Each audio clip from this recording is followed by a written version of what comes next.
babysitter, but they cannot put all the load on that babysitter or the nanny. They cannot. Still, even if the mother is working, she has to split her time between work and home. Even if the father is working, he must split his time between his job and home and his children. And if they cooperate, both of them, if parents, both of them, they cooperate, they work with each other, they help each other, I think they can manage. They can manage taking care of their kids. But some people are lazy. Some parents, they don't want to do it. They bring excuses. I've seen many parents who are super busy, but then the family is the priority too. So they spend time. They try to spend time at least 3 times a week.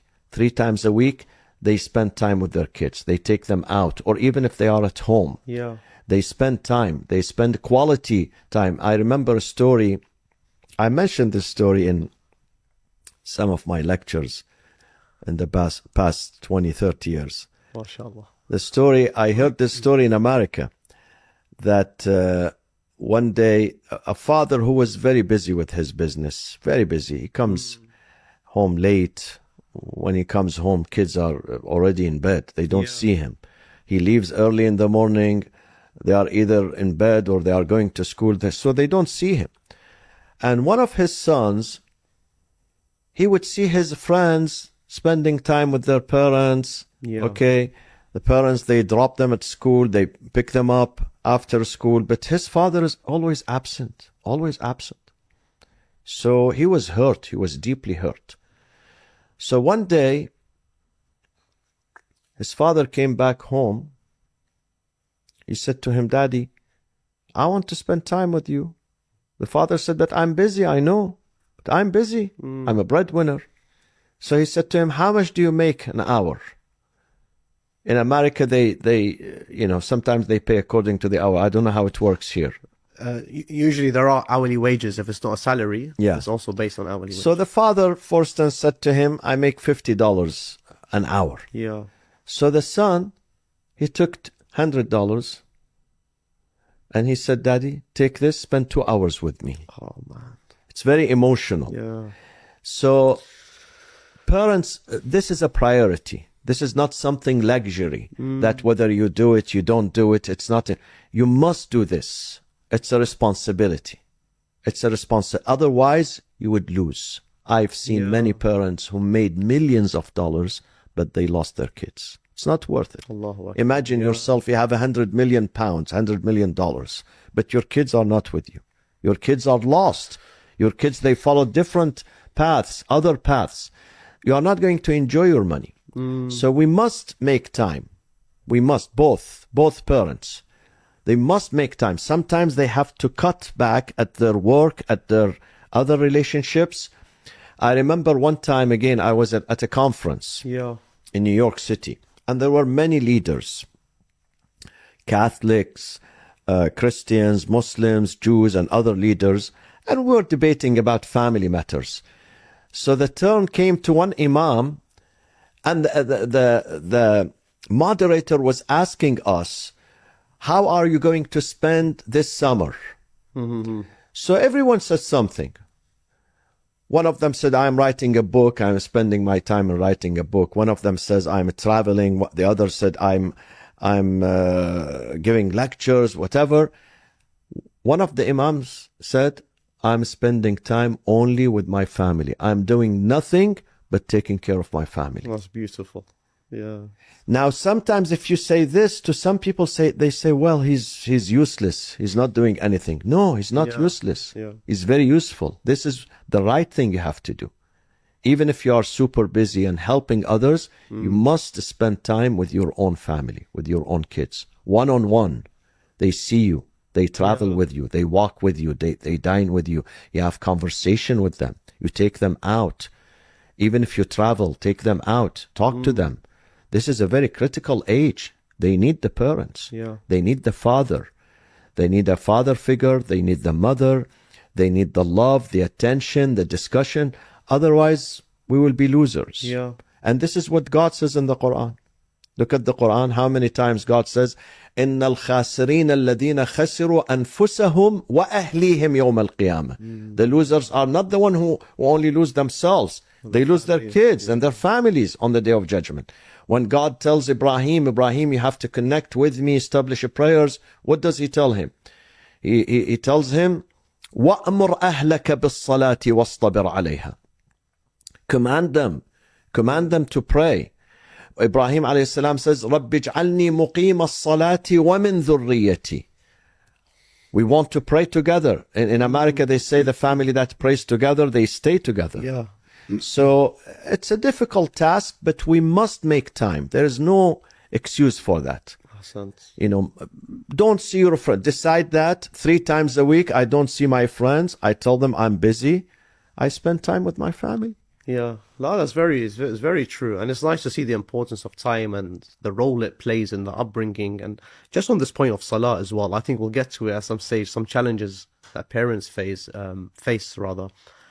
Just this thing with time and spending time with children, quality time. Yeah, people don't know what is quality time. There's parents, for example, they'll be in the same living room or sitting on the same couch or sofa, and their kids are just next to them, but their attention is completely somewhere else. So what is really meant by time? Is it, for example, I come home from work and I spend, an hour or two just being in the same setting?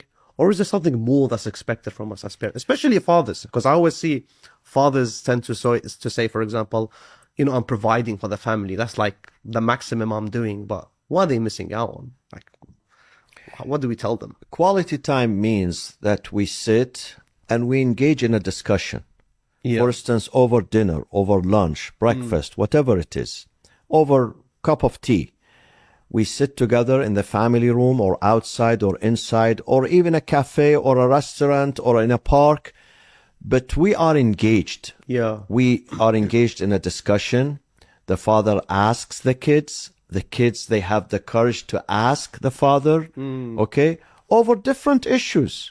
It could be political, it could be social, it could be philosophical, it could be theological, any issue.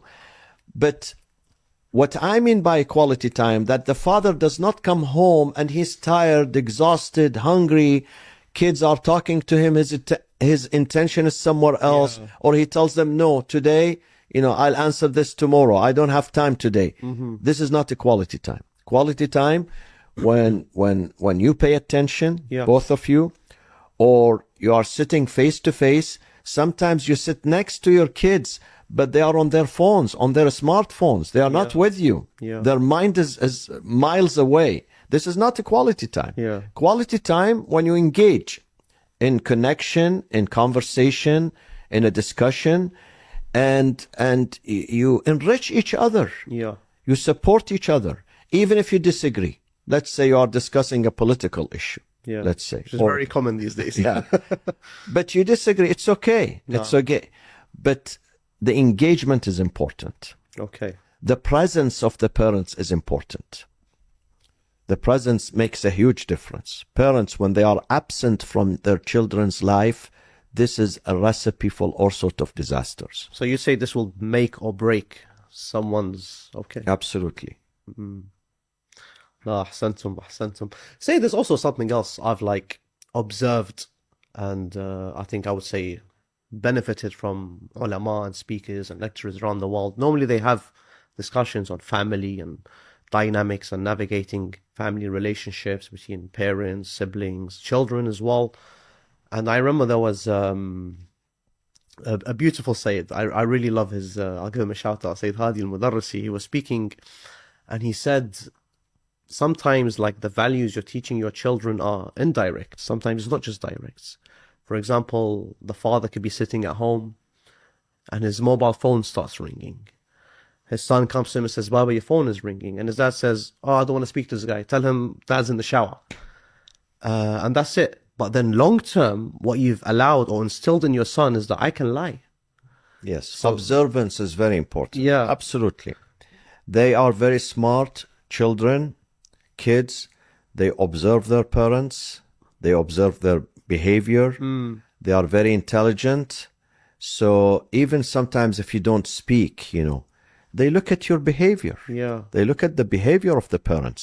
They look at the relationship between the father and the mother also affect them. It has a long-term effect on them, on their marriages in the future. Yeah. If the relationship of the father and the mother based on respect, mutual trust, mutual respect, mutual cooperation, you don't have them to sit and lecture your kids and tell them, oh, be a good husband, be a good wife. No, they are looking at you, looking at the way you are treating your wife, looking at the way you are treating their mother. So if the treatment is nice, is respectful, you are sending positive messages. Yeah. This is an inspiration. You are inspiring them. You are teaching them. I say many times that we don't have to lecture sometimes. Your behavior is better than your lecture. And this is a psychological theory in the Quran. Psychological theory. We read it, but we don't pay attention to it. Yeah. يا أيها الذين آمنوا لما تقولون ما لا تفعلون كبر مقتا عند الله أن تقولوا ما لا تفعلون. You know, you talk the talk and you walk the walk. Yeah. You not only sit and lecture your kids, oh, you have to do this, you have to do that. Sometimes your behavior, your treatment of their mother, or you as a mother, the treatment of their father, it's more powerful than nasiha, than advice, than